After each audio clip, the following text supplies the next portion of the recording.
Hello and welcome to the early modern period public health video. You can use this video to help to revise this topic or to learn this topic. So this is a quick introduction to the early modern period, so looking at the overview of the changes of the early modern period. And just to remind you, the early modern period is from 1500 to 1750. And we're going to be thinking about, was it more of the same? How similar was the early modern period to the medieval period? The public health topic is a thematic study, and that therefore means that we are constantly looking for themes and comparisons between time periods. Our key themes for looking for evidence is the impact of living conditions, responses to epidemics, and improvements to public health. Some further key themes for comparison are the government, beliefs and ideas, urbanisation or urban environments, wealth and poverty, and science and technology. These themes in particular help us to understand why responses to epidemics were the way they were and why there weren't or were improvements to public health. So these themes work with the themes on the previous slide. So we're now going to look at the key changes from the early modern period.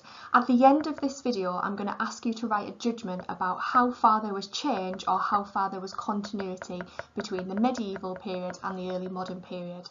That therefore means that you might want to take notes as we progress through this video and make maybe a mind map to help remind you of the key evidence. So one of the key changes was actually coal, and the wide use of coal as a fuel in the early modern period. So in the 17th century, coal was used in trades such as brewing, salt boiling and glass making industries. Now we know that sea coal was used in the medieval period, but coal is discovered across England, mostly in the northeast of England. We also get the invention of the steam engine by Thomas Newcomen, which means that mines can then be more efficient and water can be pumped out of them when they fill up. So that means that coal becomes a more efficient fuel to use and overall shows a change between the early modern period and the medieval period. We're now going to look at the importance of the staple food that is bread. Now, bread was really important in the medieval period and continues to be an important part of early modern diets as well. Between 1500 and 1750, most people still lived and worked in the countryside, and farming was still done by peasants. So it was a lot of hard work at harvest times. Bad weather also ruined the harvest, and this led to a lot of starvation. Coupled with this, the population doubled from about 3 million in 1550 to nearly 6 million in 1750. So this meant that there was not always enough food to go around.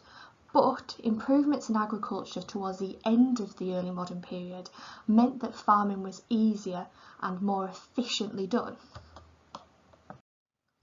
Towns and the public health issues with towns was a key problem in the medieval period, and when we looked at the medieval period we compared the countryside to the towns and concluded that the countryside was a lot healthier. So that brings me on to the growing of towns and the fact that populations of towns rose from about 1/5 of early modern people living in towns to 1/10 by 1750. Now, the characteristics of the industrial period is this huge population boom, but it does start in the early modern period and we see more people move into towns, and this is mostly looking for work. One example that I can give you is in 1650, 1,000 people lived in Bath. By 1700, this had doubled and it was then bursting out of the medieval walls.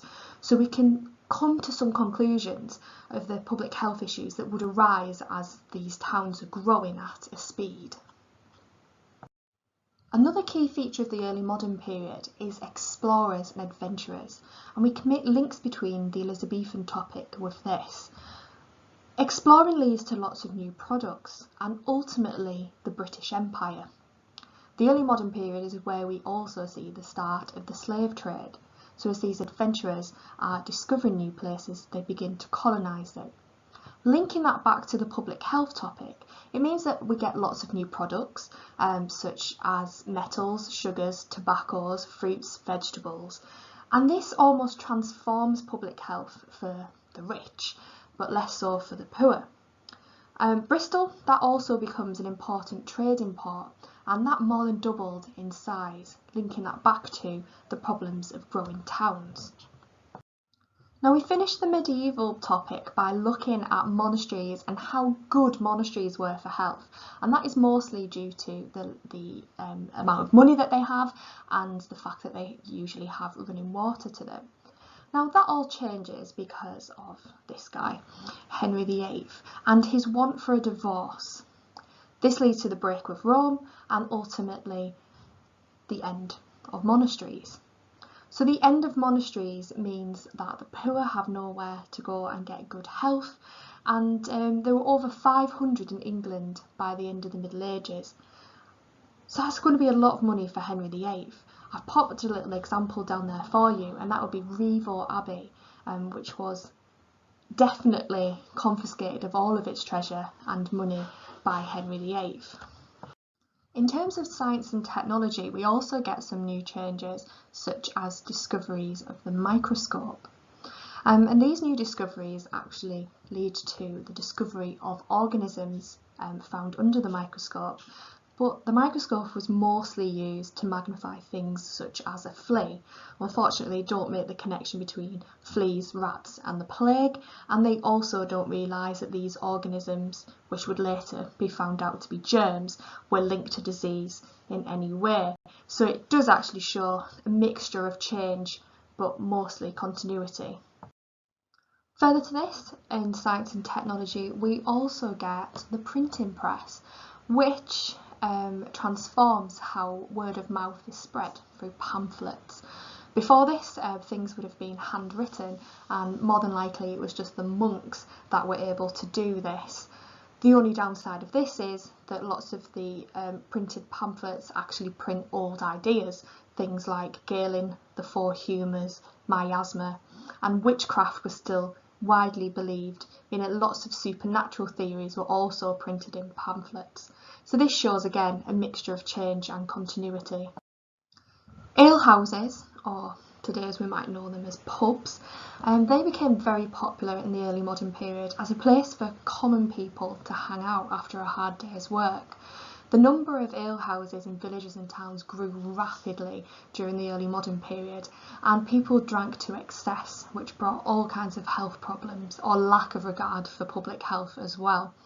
And from 1570 onwards, with the discovery of tobacco in the New World, lots of people began to enjoy smoking a pipe, which again leads to all kinds of health problems. There were also very small changes to government. For example, Parliament started to pass more laws than it had in the Middle Ages. However, these laws didn't always affect people's lives positively, which you'll find out about in a later video.